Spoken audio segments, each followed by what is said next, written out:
आसान तरीका है। लोग ईद की नमाज को बहुत मुश्किल समझते हैं और सोचते हैं कि कैसे पढ़ें।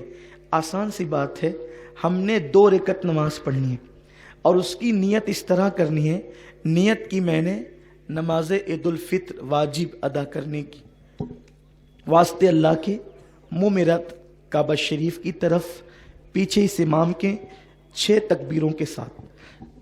अगर आप इस तरह न कह सकें, ज़बान से नहीं अदा कर सकें, तो आप सिर्फ दिल में ये नियत करें, दिल में सोच लें कि मैं अल्लाह के लिए ईद की नमाज पढ़ रहा हूँ, बस इतना काफ़ी है। इसलिए कि अल्फाज के उतार चढ़ाव के मोहताज बंदे हैं। अल्लाह रब्बुल इज़्ज़त तो दिल के जज्बात को भी जानता है। दिल में जज्बात बाद में पैदा होते हैं, वो अलीमुम बिज़ाति सुदूर पहले जानता है कि आपके दिल में जज्बात क्या पैदा होते हैं। और दिल में सिर्फ सोच लें कि हम अल्लाह तेरे लिए ईद की नमाज अदा कर रहे हैं और हमने उसकी नीयत की है। उसके बाद जो है तकबीर तहरीमा होगी, यानी इमाम जो है वो कानों की लौ तक हाथ उठा करके तकबीर कहेगा। जो पहली तकबीर होती है, आपने भी तकबीर तहरीमा कहकर नाफ के नीचे हाथ बांध लेना है। इमाम साहब सना पढ़ेंगे, आपने भी सना पढ़नी है। सना पढ़ने के बाद हमारे मामूल से हटकर 3 तकबीरें होगी।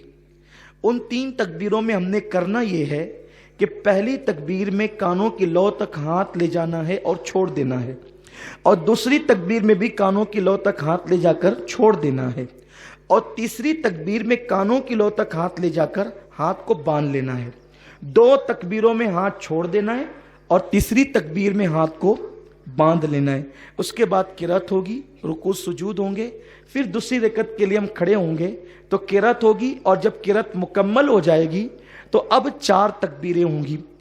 हालांकि असल में वो 3 ही तकबीरें, लेकिन आपको समझाने के लिए 4 तकबीरें होगी। 3 तकबीरों पर आपको कानों की लौ तक हाथ ले जाकर के छोड़ देना है, और चौथी जो तकबीर होगी वो हमारी रुकू की तकबीर है, इसलिए हमें उसमें कान की लौ तक हाथ नहीं ले जाना है, बल्कि अल्लाह अकबर कहते हुए सीधा रुकू में चले जाना है।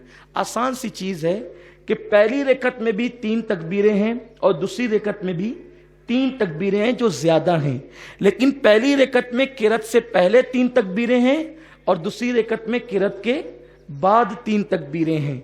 और पहली रकत में 2 मरतबा हाथ उठा करके छोड़ देना है, तीसरी में बांध लेना है, और दूसरी रकत में तीनों तकबीरों पे हाथ छोड़ देना है, और जो चौथी तकबीर है वो रुकू की हमारे मामूल की तकबीर है, उसमें हमने रुकू में चला जाना है। फिर उसके बाद जैसे हम नमाज अदा करते हैं अपने मामूल के मुताबिक हम नमाज अदा करेंगे। नमाज अदा करने के बाद इंशाअल्लाह ताला फिर खुतबा होगा और खुतबे के बाद फिर दुआ होगी।